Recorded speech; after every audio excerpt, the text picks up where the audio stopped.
पूर्ण परमात्मा पाप कर्म दंड को भी काट सकता है। अभी तक जिस भी संत व महापुरुष से मिले उन्होंने यही बताया कि पाप कर्म फल भोगने से ही समाप्त होगा। वो प्रभु कौन है जो पाप कर्म को काट देता है, वो काल के बंधन से छुड़वा देता है। उसका क्या नाम है, पूजा की विधि क्या है? कृपया अवश्य सुनिए जगत गुरु तत्वदर्शी संत रामपाल जी महाराज के अमृत वचन। ये ज्ञान परमात्मा बिना नहीं दिया जा सकता, जिसको अशिक्षित कहे। नहीं तो शिक्षा ग्रहण करने में उस परमात्मा ने के देर लगे थी, वो शिक्षा भी ग्रहण कर सकते थे और उनको शिक्षा की आवश्यकता नहीं, वो सब लिख सकते थे, संस्कृत भी लिख सकते थे। लेकिन उन्होंने अपने आप को इसलिए अक्षर ज्ञान रहित सिद्ध किया कि आज हम पहचान सकें कि परमात्मा इस ऐसा होता है जो अक्षर रहित होकर भी अक्षर ज्ञान था उनको। उन संस्कृत को भी जानते थे, परमात्मा बिना नहीं जान सकता। तो आज हमें परमात्मा पहचानने में देरी नहीं लगेगी। और पुण्यात्मा, जब तक हम ये दृढ़ता नहीं होलेगी हमारे अंदर कि हम जिस मार्ग पर चल रहे हैं ये बिल्कुल सीधा है, तो हम सफल नहीं हो सकते। नहीं तो हमें कोई भी भ्रमित कर देगा, नहीं तुम ये गलत कह रहे हो, हैं रामपाल तो झूठ बोला है, वो आलोचना करता है। और जो पुण्यात्मा साक्षात देख लेगा इन सदग्रंथों को, वो उनकी ना सुने। वो तो नहीं कहा मैं आख्या देखकर फिर सबके घर रखे, ये पुराण सबके घर पर रखे। हिंदू पुण्यात्मा जो भगवान को चाहते हैं तकरीबन सबके घर पर रखे, जाते अपना तो मिला ले, प्रश्न नंबर यहाँ नोट कर लेते हैं। एक बार ये दास नासिक में सत्संग कर रहा, खुला पाठ बार बार जाकर सत्संग कराया करते थे। तो वहाँ दो बुजुर्ग से आदमी दिखे, पढ़े लिखे शिक्षित से। और उस समय हमारे पास प्रोजेक्टर नहीं था, हाँ प्रोजेक्टर था। तो मैं पहले तो वर्बली बता रहा था, तो वो हमारे एक दो भगत भी बैठे थे, वो कह रहे झूठ बोलता है, ये षड्यंत्रकारी है, लगता हमने ब्रह्मा विष्णु महेश को नासवान बताता है। फिर दास ने ये देवी भागवत दिखाई, उसमें मैंने अंदर से पढ़ कर ना सुनाया, यो गीता प्रेस गोरखपुर प्रकाश ऊपर का दिखा दिया जल्दी में, प्रसंग पहले से चलता आ रहा था। तो वो कहते हैं कि हम और अंदर से वो प्रश्न दिखा दिए, उन प्रश्न नंबर नोट करे, सेकंड नंबर नोट कराया, अपनी में जाकर देखांगे। फिर दूसरा तो उसी समय टॉपिक दूसरा फिर आ गया घंटे के पीछे, मैंने वो और अंदर से भी दिखा दिया देवी पुराण। तो उन्हें सोचा था कि ऊपर ऊपर दिखावा यो महाराज थे और किताब अपनी नकली बनवा रहा है, ऊपर ऊपर की जल दिया। जब अंदर से दिखा गीता प्रेस गोरखपुर गोविंद भवन कार्यालय कलकत्ता का संस्थान और फलाना फलाना इसके संपादक, वो नो करें ये तो सत्य है। और फिर भी नोट करा, घर जाकर देख कर आए। अगले दिन फिर कहते हैं आकर वो भाई महाराज के चाड़ा पड़ा है, तो सच्ची बताओ सारी। यानी अगले अपना मैंने दिखा लिया, हुआ जच्ची थोड़ी थोड़ी, फिर घर जाकर देखी उन्हें अपनी मिलाई। तो अगले दिन उनका समझ में आ गई वे तो बात तो सारी सत्य कह रहा है। तो पुण्यात्मा यो पुराना रंग इतना भयंकर चढ़ गया हमारे ऊपर, यो ज्ञान समझ में आ गया कि सच्ची बतावा है संत, और सत्य यही है। फिर भी ना नाम लिया, न्यू कहे भाई क्यों कर छोड़ना है पिछली पूजाओं को। परमात्मा कहे जानबूझ साची तजर करे झूठ तेने, और ताकि संगत है प्रभु स्वप्न में भी ना दे। सामने सत्य है कि ये पूजा के योग नहीं है, या पूजा व्यर्थ है, इसे जन्म मृत्यु नहीं मिटेगी, दुर्गति रहेगी, तुम्हारा कष्ट भी निवारण नहीं होगा। और फिर भी न्यू कहे इसने क्यों कर छोड़ना, पुरानी घने दिन की लाग शायद पुरानी पूजा है। भाई पुरानी पूजा को त्याग का सुख होगा, उससे कोई सुख हो ही नहीं रहा। तो उनके लिए परमात्मा कहते चातुर प्राणी चोर है, मूड मुगद है, ठोठ, आँखें देख के भी ना मानते वो तो ठोठ हैं, कति भक्ति के योग्य ना, वो तो बिल्कुल भी नहीं। और संतों के नहीं काम के उनको जो गड़जोट, वह हमारे काम के भी कोई नहीं, जो आँखें देख कर भी नहीं मानते। लेकिन हाँ, जिन पुण्यात्माओं को परमात्मा की चाह है वो ऐसे जागेंगे जैसे गहरी नींद तो सो कर जागे अगर आदमी रम मृग तरह का, जो भैया ये तो जीवन व्यर्थ होने लग रहा है, हर एकदम फटक जाएगी आत्मा, क्योंकि ये अब काल ने बढ़ो रखी है, ये मिसगाइड कर रखी है, इसको इतना इतना ही ज्ञान दे रखा कि यही जन्म मृत्यु में ही अपने धक्के खाती रहे। और जब इसको ये पता चल जाएगा कि ये तो ठिकाना नहीं तेरा, या तो आज हम सब पुत्र हैं, पुत्रियां हैं, कार और कोठी हैं, और कल मृत्यु हो जा, फिर कहाँ जाएंगे? कि तब पशु योनि में कुत्ते बनकर उन कोठियां के बराबर में बैठांगे आके। तो यहाँ परमात्मा ने हमें बताया, कोट जन्म तने भरमत हो गए, कुछ ना हाथ लगा रे, और कुकर सुकर खरबा बोरे कौआ हंस बगारे, कोट जन्म तू राजा की ना मिटी ना मन की आशा, भिक्षकों का दर दर घूम लिया मिला ना निर्गुंडा से। तो कहते हैं ये जो तुम्हारी यहाँ काल के जाल में फंसे रहने की जो इच्छाएं हैं, ये तुम्हें यहाँ रख लेती हैं। को परम संत मिलेगा ये तत्व ज्ञान देगा, और सतगुरु मिले तो इच्छा मेटे पद्मल पदे समाना, और चल अंसा उस लोक पठाऊं जो आज अमर स्थाना। परमात्मा ने आकर हमें इस अपनी महिमा आप ही बताई थी। अप आरती, अप साजय, अप किंगर, अप बाजय, अप ताल झां जनकारा, आप नचे आप देखन हारा। और कह कबीर ऐसी आरती गाऊं, आपा मध्य आप समाऊं। अब पुण्यात्माओं, ये तो हमारे वेद और सदग्रंथ गीता और पुराण और वेद बताते हैं कि वो परमात्मा सतलोक से आता है, अपनी प्यारी आत्माओं को मिलता है, उनको ज्ञान देने के उद्देश्य से उनको मिलता है, और उनको यथार्थ ज्ञान कराता है। और परमात्मा स्वयं भी कहते हैं, चारों युग में संत पुकारे और कूक कहा हम हेल रे, हीरे माणिक मोती बरसे ये जग चुगता ढेल रे। 16 शंख पर हमरा तकिया गगन मंडल के जिंदा, हुक्म हिसाबी हम चल आए काटन काल का फंदा। बंदी छोड़ हमारा नामम, अजर अमर है अस्थिर ठामम, अमर करूं सतलोक पठाऊं, ताते बंदी छोड़ कहाऊं। परमात्मा ने कहा था कि मैं तुम्हें अमर करूंगा, सतलोक ले जाऊंगा, इसलिए मैं बंदी छोड़ की उपाधि से प्रसिद्ध हूं। अमर करूं सतलोक ले जाऊं, और ताते बंदी छोड़ कहाऊं। बोलो सतगुरुदेव की। परमपिता परमात्मा सारी सृष्टि के रचनहार कुल मालिक कबीर परमेश्वर जी ने अपने निज धाम सतलोक से आकर के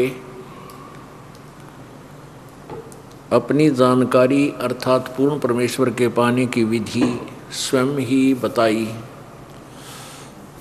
और उन्होंने ही हमें अपने निज स्थान के बारे में जानकारी दी जहाँ से हम बिछुड़कर आए हैं।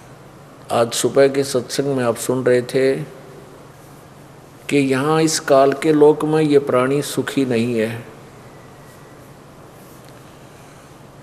कोई भी प्राणी, कोई भी जीव, और चाहे कोई देवता बना है, चाहे कोई राजा बना है, या कोई रंक है, मनुष्य है या अन्य प्राणी है, या कोई भी प्राणी सुखी नहीं है। और जो साधनाएं हम करते थे वो शास्त्र विरुद्ध साधनाएं थी। जैसे आज सुबह के सत्संग में आपने सुना कि कपिल मुनि जी, कपिल ऋषि जी वेदों अनुसार साधना ओम नाम का जाप भी करते थे, और साथ में हठ योग भी करते थे। इन दोनों के मिश्रण से भी ये साधना शास्त्र विरुद्ध मानी जाती है। केवल वेदों अनुसार ओम नाम का जाप करना और उसमें हठ योग का कहीं पर भी मिश्रण ना हो। जैसे यजुर्वेद अध्याय नंबर 40 के श्लोक मंत्र नंबर 15 में स्पष्ट किया हुआ है कि ओम कर्तु समर किलवे समर कर्तुम समर। ओम नाम का जाप काम करते करते सिमरन करो, विशेष कसक के साथ सिमरन करो। मनुष्य जीवन का प्रथम कर्तव्य जानकर इस ओम नाम का जाप सिमरन करो। और यही सूक्ष्म वेद की वाणी बताती है। सूक्ष्म वेद 5वां वेद बताता है, कबीर परमेश्वर की वाणी बताती है, नाम उठत नाम बैठत नाम सोवत जागवे, नाम खाते नाम पीते, नाम से ती लागवे। तो जो शास्त्र विरुद्ध साधनाएं करते हैं वे प्राणी अन्य पाप के भागी भी होते हैं। परमात्मा कबीर जी ने आके हमें बताया, यदि वेदोनुसार साधना भी की जाए, ओम नाम के जाप का भी आप सेवन करो, पूर्ण संत से लेकर पूरे अधिकारी से लेकर के, तो आप ब्रह्मलोक पहुंच जाओगे। ब्रह्मलोक जाने के बाद भी ब्रह्मलोक पर्यंत सभी लोग पुनरावृत्ति में हैं। पवित्र श्रीमद् भगवत गीता एक बहुत ही अनमोल सद्ग्रंथ है, अनमोल शास्त्र है, लेकिन इसको न तो इसका लेखक समझ सका और न ही इसके अनुवाद कर्ता समझ सके, और न ही श्री कृष्ण समझ सके जो इसके वक्ता माने जाते हैं, जो अज्ञानता के कारण। वैसे तो श्री कृष्ण जी ने गीता नहीं बोली, श्री कृष्ण जी में प्रवेश करके इस ब्रह्म ने, काल भगवान ने गीता जी का उपदेश किया। श्रीमद् भगवत गीता जी के विषय में न तो श्री कृष्ण परिचित था, न जानता था।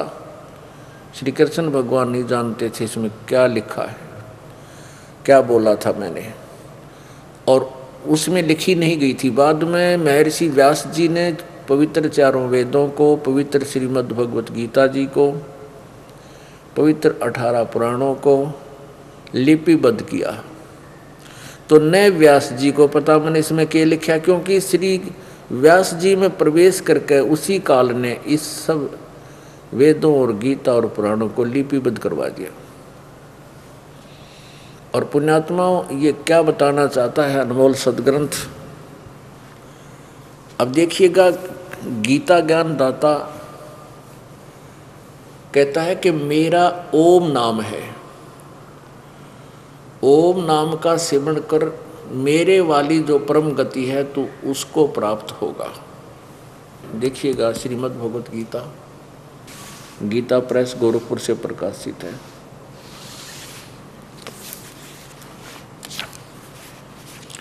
जयदयाल गोविंद का इसके अनुवादक हैं। अध्याय नंबर 8 और श्लोक नंबर 13 में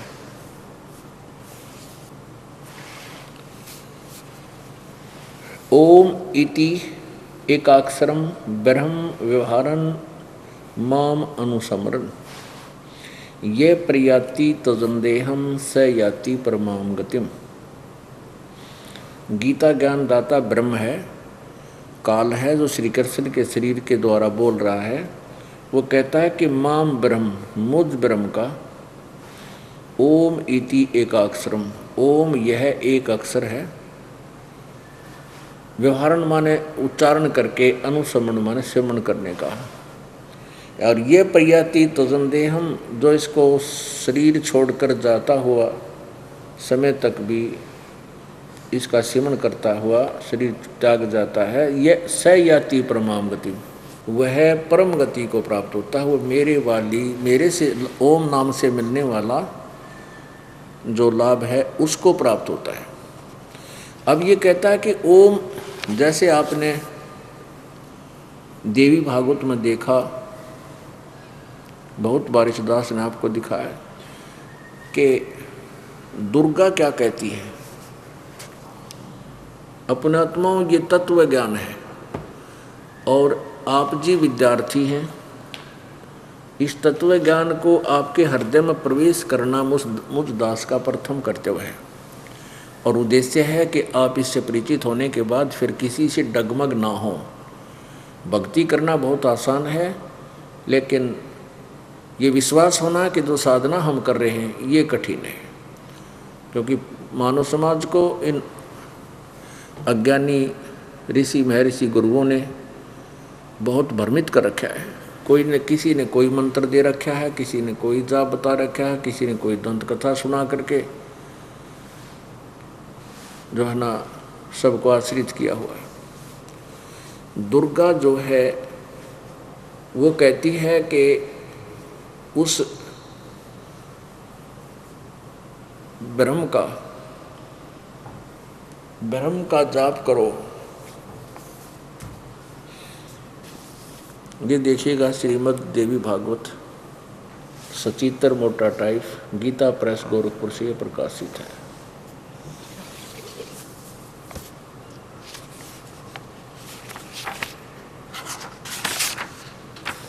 इसके संपादक हैं हनुमान प्रसाद पोदार और चिमन लाल गोस्वामी।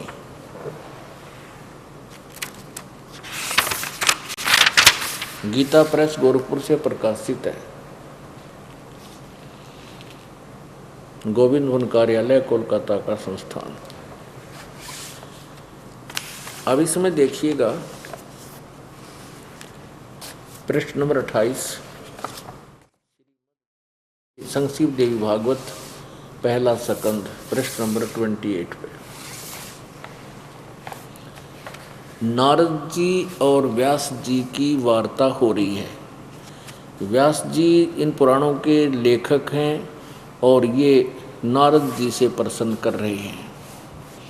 नारद जी ने कहा, महाभाग व्यास जी, तुम इस विषय में जो पूछ रहे हो, ठीक यही प्रश्न मेरे पिताजी ने भगवान श्री हरि से किया था। देवा अधिदेव भगवान जगत के स्वामी हैं। लक्ष्मी जी उनकी सेवा में उपस्थित रहती हैं। दिव्य कौस्तुमणि उनकी शोभा बढ़ाती है। वे शंख चक्र और गदा लिए रहते हैं, पीताम्बर धारण करते हैं, 4 भुजाएं हैं। वक्षस्थल पर श्रीवत्स का चिन्ह चमकता रहता है। वे चराचर जगत के आश्रयदाता हैं, जगत गुरु एवं देवताओं के भी देवता हैं। ऐसे जगत प्रभु भगवान श्री हरि महान तप कर रहे थे, उनकी समाधि लगी थी। यह देखकर मेरे पिता ब्रह्मा जी को बड़ा आश्चर्य हुआ।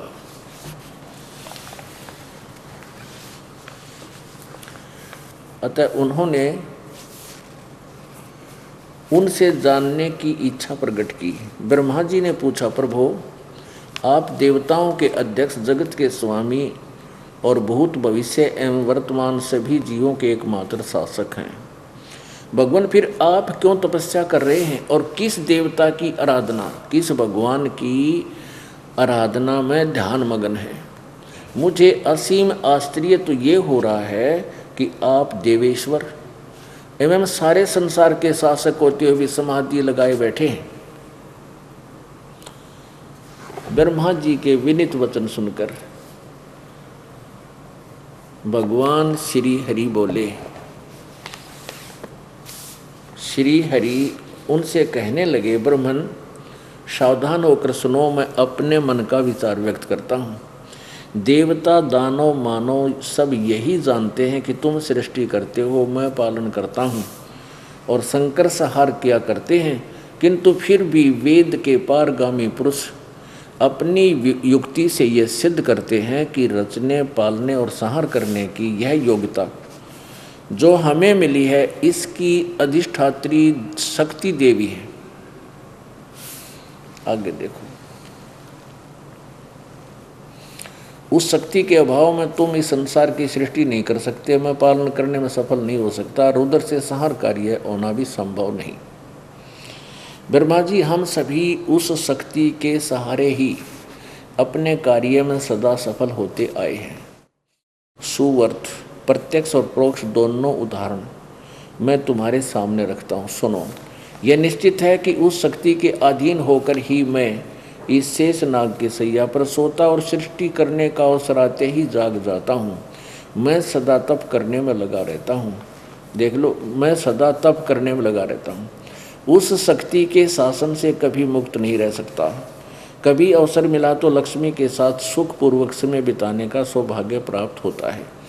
मैं कभी तो दानवों के साथ युद्ध करता हूँ, राक्षसों के साथ। अखिल जगत को भय पहुँचाने वाले दैत्यों के विकराल शरीरों को शांत करना मेरा परम कर्तव्य हो जाता है। मुझे ये 29 पृष्ठ है, तीसरा स्कंद, वही पहला स्कंद और 29 पृष्ठ पर हम पढ़ रहे हैं। यहाँ देखिए, विष्णु जी कह रहे हैं कि मुझे सब प्रकार से दुर्गा के, शक्ति के अधीन होकर रहना पड़ता है। उन्हीं भगवती शक्ति का मैं निरंतर ध्यान किया करता हूँ। ब्रह्मा जी, मेरी जानकारी में इन भगवती शक्ति से बढ़कर दूसरे कोई देवता नहीं है। अपुण्यात्माओं, भगवान विष्णु जी के ज्ञान का सत्र आपके सामने स्पष्ट हुआ। क्या कहते हैं कि मैं दुर्गा से ऊपर किसी भी भगवान को नहीं जानता। मेरी जानकारी में दुर्गा से ऊपर कोई देवता नहीं, कोई भगवान नहीं, और मैं इसी की पूजा करता हूँ। अब आगे देखो, अब दुर्गा क्या कहती है। अब यहाँ देख लीजिए कि व्यास जी की को कितना ज्ञान था। वेद व्यास जी ने, जिसने चारों वेद और गीता जी लिखी और ये पुराण लिखे, और नारद जी को कितना ज्ञान है, ब्रह्मा जी को कितना ज्ञान है, और विष्णु जी को कितना ज्ञान है। अब दुर्गा को कितना ज्ञान है वो देखिए। ये देखिएगा 562 पृष्ठ पे, 7वां स्कंद, देवी भागवत 7वां स्कंद, 562 पृष्ठ पे। देवी के द्वारा हिमालय को ज्ञानोपदेश ब्रह्म स्वरूप का वर्णन। श्री देवी जी कहने लगी, पर्वतराज, इस प्रकार योग युक्त होकर मुझ ब्रह्म स्वरूपा देवी का ध्यान करें। ऊपर तया अपने बारे में बता रही है, फिर कहती है उस ब्रह्म का क्या स्वरूप है यह बतलाया जाता है, जो प्रकाश रूप सबके अत्यंत समीप में स्थित हृदय रूप गुहा में स्थित होने के कारण गुहाचर नाम से प्रसिद्ध और महान पद अर्थात परंपरा पे है। वह समस्त प्रजा के ज्ञान से परे है, अर्थात किसी की बुद्धि में आने वाला नहीं है, यह तुम जानो। वह परम प्रकाश रूप है जो सूक्ष्म से भी अत्यंत सूक्ष्म है, जिसमें संपूर्ण लोक और लोकों में निवास करने वाले प्राणी स्थित हैं। वही ये अक्षर ब्रह्म है। अब देखो दुर्गा के ज्ञान में कितना उलझेड़ा है। कभी तो इस ब्रह्म को अक्षर ब्रह्म कह रही है, कभी इसको परब्रह्म कह रही है, कहेगी। देखना, वही सबके प्राण है, वही सबकी वाणी है, और वही सबका के मन है। वह यह परम सत्य और अमृत अविनाशी तत्व है। सौम्य, उस वेदने योग्य लक्ष्य का तुम वेदन करो, मन लगाकर उसमें तन में हो जाओ। सौम्य, उपनिषद में कथित महान अस्त्र रूप धनुष लेकर उस पर उपासना द्वारा तीक्ष्ण किया हुआ बाण संधान करो, और फिर भावानुगत चित्त के द्वारा उस बाण को खींचकर उस अक्षर रूप ब्रह्म को लक्ष्य बनाकर वेधन करो। क्या साधना बता रही है कि परवण यानी ओम धनुष है, जीवात्मा बाण है, और ब्रह्म को उसका लक्ष्य कहा जाता है। यहाँ अक्षर ब्रह्म बोल रही है, यहाँ कहती है केवल ब्रह्म को उसका लक्ष्य कहा जाता है, उसका ओम नाम है। आगे देखो, उस एकमात्र परमात्मा को ही जाने, दूसरी सब बातों को छोड़ दे। यानी अपनी पूजा को भी कहती है त्याग दे, औरों की भी पूजा को भी त्याग दे, केवल एक परमात्मा को ही जाने। देखिएगा, उस एकमात्र परमात्मा को ही जाने, दूसरी सब बातों को छोड़ दे। यही अमृत रूप परमात्मा के पास पहुंचाने वाला पुल है। संसार समुद्र से पार होकर अमृत रूप परमात्मा को प्राप्त करने का यही सुलभ साधन है। इस आत्मा का ओम के जप के साथ ध्यान करो, ओम के जप के साथ, और इससे अज्ञान में अंधकार से सर्वथा परे और संसार समुद्र से उस पार जो ब्रह्म है उसको पा जाओगे। तुम्हारा कल्याण है, तुम्हारा कल्याण। अब यहाँ ओम नाम है और ब्रह्म इष्ट है। ओम का जाप जीव करे, यहाँ भी यही बताया है कि ओम धनुष है, ये तो मंत्र है, और जीवात्मा जाप करे और ब्रह्म उद्देश्य हो, ब्रह्म को पाने का। यहाँ देखो 563 पे, वह यह सब का आत्मा ब्रह्म, वह यह सब का आत्मा ब्रह्म, ब्रह्मलोक रूप दिव्य आकाश में स्थित है, वहाँ वो रहता है, ब्रह्मलोक में रहता है। ये देखो, ब्रह्मलोक में रहता है। ओम के नाम का जाप करने से ब्रह्मलोक प्राप्ति होती है, इति सिद्धम।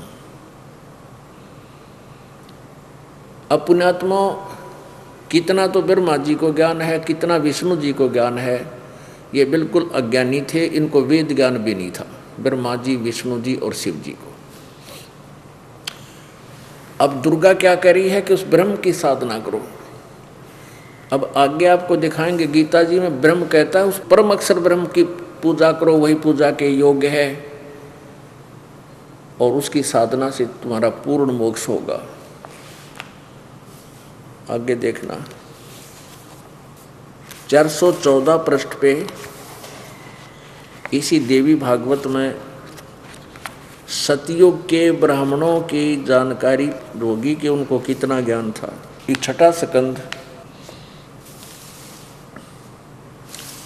और पृष्ठ नंबर 414 पे जन्मेजय ने पूछा, महाभाग किस युग में कैसा धर्म का स्वरूप है, इस संपूर्ण विषय को विशेष रूप से बताने की कृपा कीजिए। व्यास जी बोले,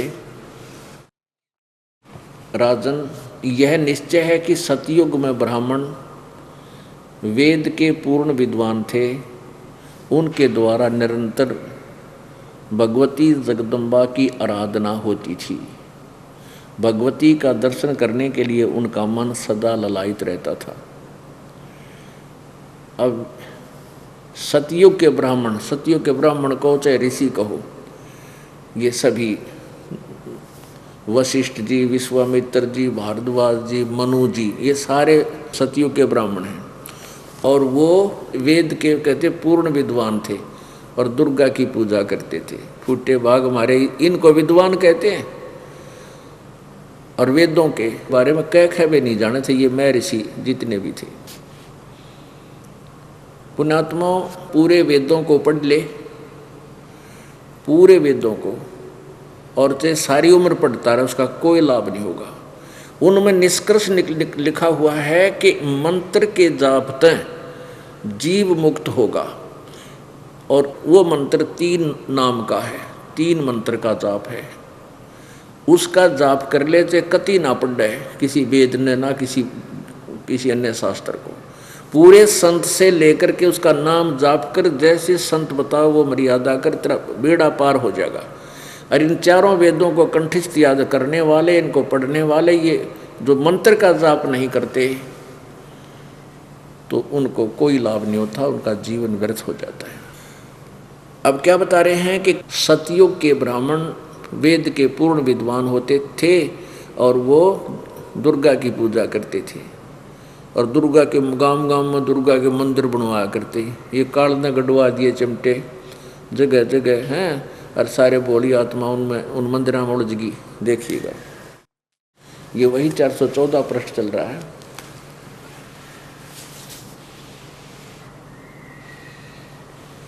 राजन, निश्चय है कि सतयुग में ब्राह्मण वेद के पूर्ण विद्वान थे, उनके द्वारा निरंतर भगवती जगदम्बा की आराधना होती थी।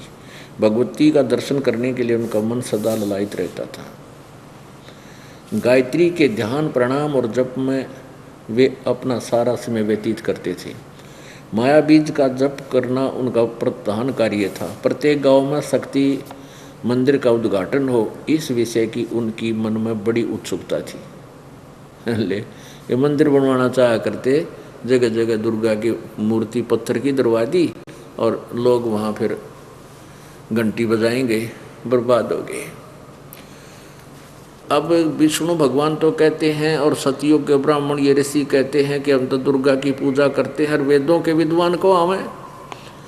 और दुर्गा क्या कहती है अब कि ब्रह्म की पूजा करो, वो ब्रह्म लोक में रहता है, ओम नाम का जाप करो। अब ब्रह्म क्या बोलता है ये देखिएगा। श्रीमद् भगवत गीता,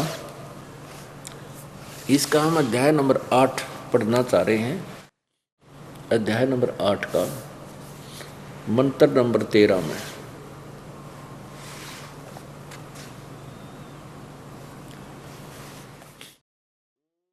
अब गीता ज्ञानदाता ब्रह्म है, ये क्या कहता है? ओम इति एकाक्षरम ब्रह्म व्यवहारन माम अनुसमरण। माम ब्रह्म, मुझ ब्रह्म का ओम इति एक अक्षरम, यह ओम एक अक्षर है। व्यवहारण माने उच्चारण करके, अनुसमरण माने अनुसमरण करता हुआ। मुझ ब्रह्म का ये एक ओम अक्षर है, इसका उच्चारण करके श्रवण करता हुआ जो ये प्रयाति तजन देहम सयाति परमाम गतिम, जो शरीर त्याग कर जाता है वो मेरे वाली परम गति को प्राप्त होता है। अब ब्रह्म की परम गति क्या है? ब्रह्म लोक में चला जाता है। अभी आपने देवी भागवत में देवी के वचन सुने कि उस ओम नाम के जाप करने से उस ब्रह्म को प्राप्त होता है और वो ब्रह्म लोक में स्थित है, वो ब्रह्म लोक में रहता है। 8वें अध्याय के 16वें श्लोक में बताया है गीता जी में, ये देखिएगा, अध्याय नंबर 8 श्लोक नंबर 16। हे अर्जुन, ब्रह्मलोक पर्यंत सब लोग पुनरावर्ती में हैं। ब्रह्मलोक से तक सारे के सारे लोग जो हैं पुनर्वर्ती माने बार बार उनका, इसका अर्थ क्या है ना, जिनको प्राप्त होकर पीछे संसार में आना पड़े, ऐसे इसको पुनर्वर्ती कहते हैं। यहाँ इन्होंने थोड़ा सा गलत अनुवाद किया है, ये बाद में समझाएंगे आपको। ये कहते हैं कि परंतु कुंती पुत्र मुझको प्राप्त होकर पुनर्जन्म नहीं होता, ये अनुवाद गलत है। इसका देखो यहाँ लिखा, माम उपेत तु कौनते पुनर्जन्म न विद्यते। अब यहाँ विद्या का अर्थ होता है जानना भी होता है।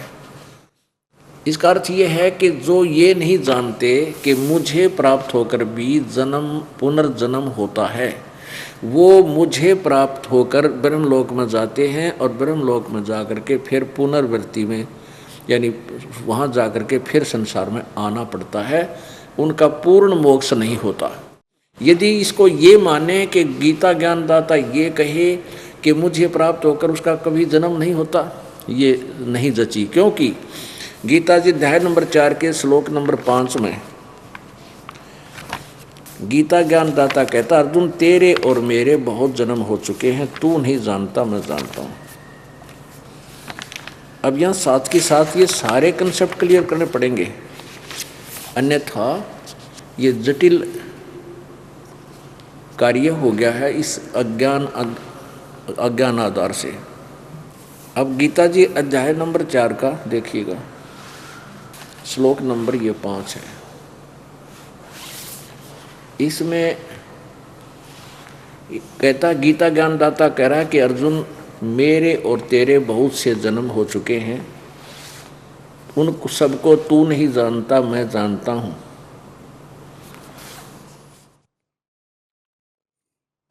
अध्याय नंबर 4 में श्लोक नंबर 9 पर फिर बोलता है, ये अर्जुन मेरे जन्म और कर्म दिव्य हैं, अर्थात निर्मल और अलौकिक हैं। इससे सिद्ध है कि मेरे जन्म और कर्म तो हैं, जन्म तो हैं, लेकिन वो अद्भुत टाइप के हैं, वो आगे बताएंगे। गीता जी अध्याय नंबर 10 के श्लोक नंबर 2 में गीता ज्ञानदाता कहता है कि मेरे जन्म को ये देवता नहीं जानते। कौन? ये ब्रह्मा विष्णु महेश और अन्य देवता जितने भी हैं, क्योंकि ये सभी मेरे से उत्पन्न हुए हैं। इससे सिद्ध है कि गीता ज्ञान दाता ब्रह्म का जन्म तो हुआ है, यह अविनाशी नहीं है, लेकिन ब्रह्मा विष्णु महेश ये देवता नहीं जानते क्योंकि ये इसके पुत्र हैं। तो पुत्र पिता के डेट ऑफ बर्थ को नहीं बता सकता। हाँ, दादाजी बता सकते हैं पिताजी के डेट ऑफ बर्थ को। तो ऐसे ही परम अक्षर ब्रह्म हम सभी आत्माओं के पिता हैं, वो ब्रह्म के भी पिता हैं, ब्रह्मा विष्णु महेश के भी पिता, उनके भी पिता हैं, अर्थात उसी से उन सब की उत्पत्ति हुई है। उसके बाद फिर काल ने दुर्गा के संयोग से उनको यहाँ फिर पुनर्जन्म दिया है उसके हिसाब से, क्योंकि परमात्मा ने हम सबको जीव रूप में इसके पास भेजा था, बीज रूप में। अब देखिएगा गीता जी अध्याय नंबर 10वां अध्याय और इसमें श्लोक नंबर 2, मेरी उत्पत्ति को अर्थात लीला से प्रकट होने को न देवता लोग जानते हैं न महर्षि जन जानते हैं, क्योंकि मैं सब प्रकार से देवताओं और महर्षियों का आदि कारण हूँ। अब ये समझना है, गीता जी अध्याय नंबर 8 के श्लोक नंबर 16 में यदि ये माना जाए कि ये अनुवादकर्ता कहते हैं कि गीता ज्ञानदाता कह रहा है कि ब्रह्मलोक पर्यंत सभी का जन्म पुनर्जन्म होता है, जन्म मृत्यु होती रहती है और मुझे प्राप्त होकर पुनर्जन्म नहीं होता, ये बात जची नहीं। क्योंकि वो कहता है मेरा भी जन्म मृत्यु होता है, तेरा भी होता है और आगे भी होता रहेगा। गीता जी अध्याय नंबर 2 के श्लोक नंबर 12 में ये देखिए, अध्याय नंबर 2 और श्लोक नंबर 12, न तो ऐसा है कि मैं किसी काल में नहीं था, अथवा तू नहीं था, अथवा ये राजा लोग नहीं थे, और न ऐसा ही है कि इससे आगे हम सब नहीं रहेंगे। क्लियर हो गया कि गीता ज्ञानदाता कह रहा है कि हम पहले भी जन्मते मरते थे, अब भी हैं और आगे भी जन्मते मरते रहेंगे। तो ये कैसे माना जा सकता है कि उस पर 8वें अध्याय के 16वें श्लोक का ये अर्थ हो सकता है कि मुझे प्राप्त होकर उनका जन्म पुनर्जन्म नहीं होता? ये अनुवाद गलत किया। इसका ये अर्थ है कि जो ये नहीं जानते कि मुझे प्राप्त होकर भी जन्म मृत्यु होती रहेगी, पुनर्जन्म होता है, तो वो मेरी साधना करके ब्रह्मलोक जाकर भी फिर पुनर्जन्म में ही रहते हैं, पुनरावृत्ति में ही आते हैं, स्वर्ग वहाँ जाकर के फिर वापस आना ही पड़ता है। अब ये गीता ज्ञानदाता क्या कहता है? 8वें अध्याय के प्रथम श्लोक में अर्जुन ने पूछा कि हे प्रभु, आपने जो गीता जी अध्याय नंबर 7 के श्लोक नंबर 29 में तत्ब्रह्म के बारे में कहा कि उस तत्ब्रह्म को जानकर और सारे अध्यात्म ज्ञान को समझकर और सब कर्मों से परिचित हो जाने के पश्चात साधक केवल जरा और मरण से छूटने का ही प्रयत्न करता है और संसार की किसी वस्तु की डिमांड नहीं करता। तो 8वें अध्याय के प्रथम मंत्र में पूछा कि किम तत्ब्रह्म, वो तत्ब्रह्म क्या है? गीता जी अध्याय नंबर 8 के श्लोक नंबर 3 में गीता ज्ञानदाता ने उत्तर दिया है कि वो परम अक्षर ब्रह्म है। यानी गीता ज्ञानदाता से कोई अन्य प्रभु है, अन्य परमात्मा परमेश्वर है। देखिएगा एक झलक, ये देखिएगा गीता जी अध्याय नंबर 2 के श्लोक नंबर 17 में, पहले अध्याय नंबर 2 के श्लोक नंबर 17 में गीता ज्ञानदाता कहता है कि नाश रहित अविनाशी, इसको यहाँ अविनाशी लिख ले, अविनाशी तो उसको जान जिससे यह जगत दृश्य वर्ग संपूर्ण जगत व्याप्त है, यानी जिसने सारे संसार की रचना की है, और इस अविनाशी का विनाश करने में कोई भी समर्थ नहीं है। सिद्ध हो गया। अध्याय नंबर 2 के श्लोक नंबर 12 में कहता, तेरे और मेरे ऋषियों के राजाओं के पहले भी जन्म होते रहे और आगे भी होंगे। नाश रहित तो कोई और है, उसको नाश रहित जान जिसने सारे संसार की रचना की है, जिससे सारा संसार संचालित है। अब 7वें अध्याय का 29वां श्लोक आपको दिखाते हैं।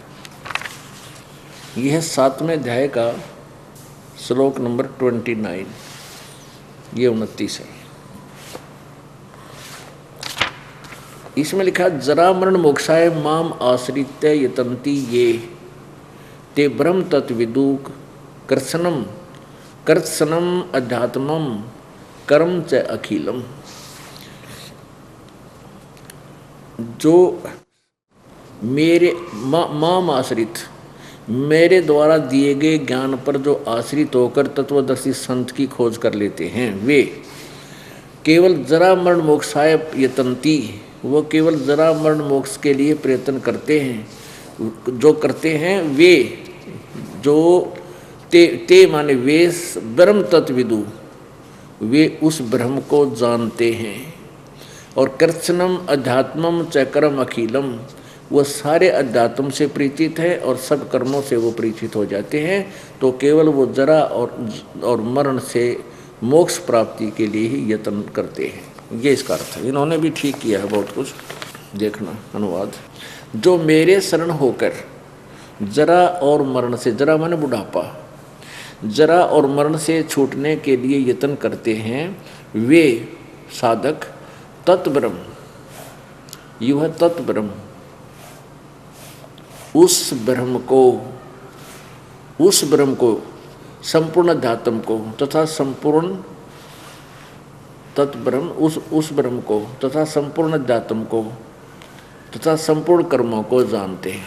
अब गीता ये 8वां अध्याय यहाँ से शुरू होता है। अर्जुन ने पूछा किम तत्ब्रह्म किम अध्यात्म किम कर्म पुरुषोत्तम अधिभूतम च किम प्रोक्तम अधिदेवम किम उच्यते। अब वह ब्रह्म क्या है, हे पुरुषोत्तम वह ब्रह्म क्या है, इसका उत्तर दिया है 3 श्लोक में।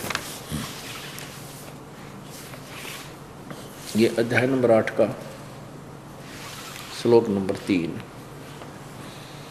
वह परम अक्षर ब्रह्म है, वह परम अक्षर ब्रह्म है। यहाँ से श्री भगवान वाच यानी गीता ज्ञानदाता ने कहा वो परम अक्षर ब्रह्म है, यानी गीता ज्ञानदाता से कोई और है परम शक्ति, जिसको जानने के बाद ये प्राणी फिर यहाँ इस गंदे लोक की, काल के लोक की कोई डिमांड नहीं करता। अब गीता जी अध्याय नंबर 18 के श्लोक नंबर 62 में कहा कि अर्जुन तू सर्वभाव से उस परमेश्वर की शरण में जा जिसकी कृपा से तू परम शांति अर्थात जन्म मरण से पूर्ण छुटकारा तुझे हो जाएगा, तभी परम शांति होगी, सतलोक चला जाएगा, शाश्वत स्थान पहुंच जाएगा। ये देखिएगा 18वें अध्याय का 62वां श्लोक पढ़िए। अध्याय नंबर 18 और श्लोक नंबर 62। हे भारत, सब प्रकार से उस परमेश्वर की शरण में जा जिस परमात्मा की कृपा से ही तुम परम शांति को तथा सनातन परम धाम को प्राप्त होगा। ये शाश्वतम स्थानम, स्थान माने धाम को हो चाहे लोक को हो, सनातन माने अविनाशी जो सदा रहता है, शाश्वत सदा रहने वाला, उस कभी ना नाश होने वाले उस लोक को हम उसको सतलोक कहते हैं, सतलोक को प्राप्त होगा। अब गीता ज्ञानदाता कहता है कि उस परम अक्षर ब्रह्म की साधना करो, और विष्णु जी कहते हैं मैं दुर्गा की पूजा करता हूँ, इससे ऊपर कोई देवता नहीं। सतयुग के ब्राह्मण कहते हैं कि वो वेदों के पूर्ण विद्वान थे और दुर्गा की पूजा किया करते थे। अरे वाह वाह, जय हो। निरंजन धन तेरा दरबार, निरंजन धन तेरा दरबार, जहाँ पर तनिक न न्याय विचार, जहाँ पर जरा न न्याय विचार। निरंजन धन तेरा दरबार, निरंजन धन तेरा दरबार, जहाँ पर तनिक न न्याय विचार। वैसा उड़े मुल मुल खासा गल मोतियों के आर, वैसा उड़े मुल मुल खासा गल मोतियों के आर। पति भरता को मिले न खादी वो सूखा निरस आहार, निरंजन धन तेरा दरबार, निरंजन धन तेरा दरबार जहाँ पर तनिक न न्याय विचार। पाखंडी की पूजा जग में संत को कहें लबाड़े। पाखंडी की पूजा जग में संत को कहें लबाड़े। अज्ञानी को परम विवेकी, ज्ञानी को मूड गंवार निरंजन। धन तेरा दरबार निरंजन, धन तेरा दरबार जहाँ पर तनिक न न्याय विचार। कह कबीर सुनो भाई साधो, या सब उल्टा व्यवहार। कहें कबीर सुनो भाई साधो, या सब उल्टा व्यवहार। भाई सच्चों को तो ये झूठा बतावे, इन झूठों का एतबार निरंजन। धन तेरा दरबार निरंजन, धन तेरा दरबार जहाँ पर तनिक न न्याय विचार। परमेश्वर कबीर जी ने आके बताया, मेरे साधो भाई मोहे सब जग भूला पाया। मेरे साधो भाई मन सब जग भूला पाया। इसी भूल में ब्रह्मा भूला जिसने वेद सरसाया। इसी भूल में ब्रह्मा भूला जिन्हें वेद सरसाया। वेद पढ़ियो पंडित भूला, वो मर्म भेद ना पाया। मेरे साधो भाई सब जग भूला पाया। मेरे साधो भाई मन सब जग भूला पाया। इसी भूल में विष्णु भूला जिन वैष्णव धर्म चलाया। इसी भूल में विष्णु भूला जिन वैष्णव धर्म चलाया। तीर्थ व्रत का बांध महात्म बहुविध जीव फसाया। मेरे साधो भाई सब जग भूला पाया। मेरे साधो भाई सब जग भूला पाया। इसी भूल में शंकर भूला जिन भिक्षुक पंथ चलाया। इसी भूल में शंकर भूला जिन भिक्षुक पंथ चलाया। सिर पर जटा हाथ में खप्पर, घर घर अलख जगाया। मेरे साधो भाई सब जग भूला पाया। मेरे साधो भाई सब जग भूला पाया। जिन पा गया यो भेद भूल का, वो फिर गर्भवास नहीं आया। मेरे साधो भाई सब जग भूला पाया। अब परमात्मा ने 600 साल पहले ये वाणी बोली थी अपने सूक्ष्म वेद में, और खड़े होकर उच्चारण किया करते। जहाँ खड़े हो गए वहीं अपने शब्द गान लाग जाया करते। मेरे साधो भाई मैंने सब जग भूला पाया। इसी भूल में ब्रह्मा भूला जिसने वेद सरसाया। ब्रह्मा जी कहा करते थे कि वेदों जैसा ज्ञान नहीं, वेदों जैसा ज्ञान नहीं, ब्रह्म से ऊपर भगवान नहीं। और ब्रह्मा को खुद नहीं पता ये सांग केस है। वो विष्णु जी तो पूछा है कि परमात्मा किसकी साधना करते हो, परमात्मा कौन है। विष्णु जी कहे दुर्गा से ऊपर मैं किसी देवता को नहीं मानता, कोई भगवान ना मानता। मेरी जानकारी मैंने तो और ज्ञान नहीं कि इससे ऊपर कोई परमात्मा है। अब ये वेदों को पढ़ते थे पर भेद नहीं समझे। गुरु बिन वेद पढ़े जो प्राणी, समझे न सार रहे अज्ञानी। ओए होए। गुरु बिन काहू न पाया ज्ञाना, जो थोथा भुस छिड़े किसाना। इससे सिद्ध है कि ना तो ब्रह्मा जी को सतगुरु मिले, न विष्णु जी को सतगुरु मिले, और न अन्य किसी को गुरु मिले। जबकि परमेश्वर स्वयं आए थे, सतगुरु की लीला करने आते हैं, प्रत्येक युग में आते हैं। लेकिन उस समय इस अज्ञान आधार से हम उस परमात्मा को एक जनसाधारण एक कवि मान लेते हैं, एक संत भगत की उपमा देकर के उसका चैप्टर क्लोज कर देते हैं। पुण्यात्मा इसीलिए अब पहचाना जाएगा वो भगवान थे। अब उस समय परमात्मा ये कहा करते थे, भाई ना तो ब्रह्मा जी को पता, ये भी भूल रहा है। वेद इसने सरसाना मीन इसका खूब प्रचार कर दिया वेदों का, और इसने वेद का पता नहीं, वेद क्या बताते हैं। और ना विष्णु जी को ज्ञान, ना शिव जी को ज्ञान। अपने आत्माओं, आज से 600 वर्ष पहले ये बात की तो चौराहे पकड़ा को कह दे मेरे जैसा बोधा तो घट दे लोग, बात तो दूसरी बात है सुनने की। और आज ये सरेआम प्रचार हो रहा है परमात्मा की वाणी का, क्योंकि सदग्रंथ साथ है हमारे।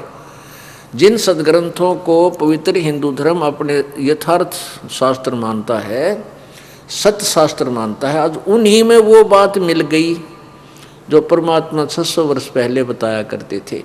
तो इससे एक पॉइंट ये क्लियर हो गया, कंसेप्ट क्लियर हो गया कि परमात्मा बिना ये ज्ञान कोई दे नहीं सकता।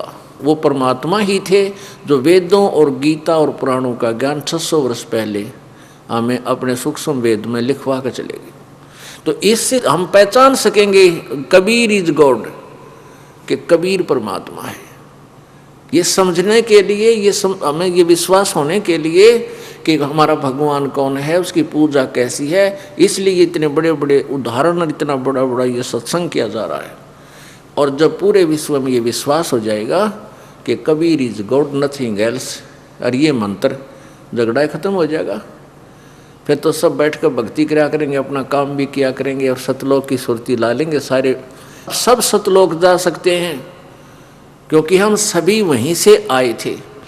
कई क्या कहते हैं, जो सारे पार हो गए तो यहाँ कौन रहेगा, यहाँ तू रह जिए सड़ंगे में बता के गड्ढाएंगे ये। और गिर है कितने हंडन लाग रहे, धक्के खाते ऊपर गए, ये खाली पड़े, चांद चंद्रमा खाली पड़ा, बुध ग्रह मंगल ग्रह, ये नए पत्थर हंड ऊपर गए, पृथ्वी भी घूमती रहेगी। बता मारा डकेड़ रहा इस बेटा। और हम आज जीवे हैं, कल मर गए, फिर भी तो हमने जाना है यहाँ से। तो ऐसी अज्ञान सोच और काल का प्रेशर कि हम यहाँ से हिलना ही नहीं चाहते और जावांगे सारे, मृत्यु सबकी यहाँ से होगी, और फिर भी यहीं का ठेका ले रहे हैं। हमारा निज स्थान सतलोक है, और वहाँ आपके बहुत सुंदर महल बने बनाए हैं। वो हीरे पन्ने से जड़े हुए हैं, वो कभी वहाँ मैल नहीं होता, कभी वो डिस्ट्रॉय नहीं होते। सबके अलग अलग बहुत बड़े बड़े विशाल महल हैं आप जी के, लेकिन आप अपनी नालायकी करके हम सभी गलती कराए, इस काल के ऊपर आसक्त होकर अपने भगवान को हमने रिजेक्ट कर दिया। हम पतिव्रता पद से गिर गए, और पतिव्रता पद से गिरने की हमें ये सब इतनी भयंकर यातना मिली हुई है। यहाँ देख लो, कोई गधा बना, कोई गधी बनी, कोई कुत्ता बना, कोई कुतिया बनी, और कहाँ कैसे बुरा हाल, किसी कीड़े पड़े, किसी खाज लाग रही। और मनुष्य जीवन में सुखी कौन है, मुझे एक तो सुखी बता दो। और मान लीजिए कि आज किसी को उपलब्धि है, तो कल ना जाने के बिजली गिर जा। जैसे आंध्र प्रदेश के मुख्यमंत्री जी थे, और कितनी खुशी थी, कितनी उमंग थी, कहाँ तक योजनाएं बनाए बैठे थे, और हेलीकॉप्टर गिर जाने से उनकी मृत्यु होगी। 3 दिन में तो उनकी लाश पाई थी, उनका शव मिला था, ना जाने कित पड़ा जाके। परमात्मा कहते हैं कि कबीरा कहाँ गर्भियो काल गह कर केस, और ना बेरा कित मारेगा यो के घर के परदेश।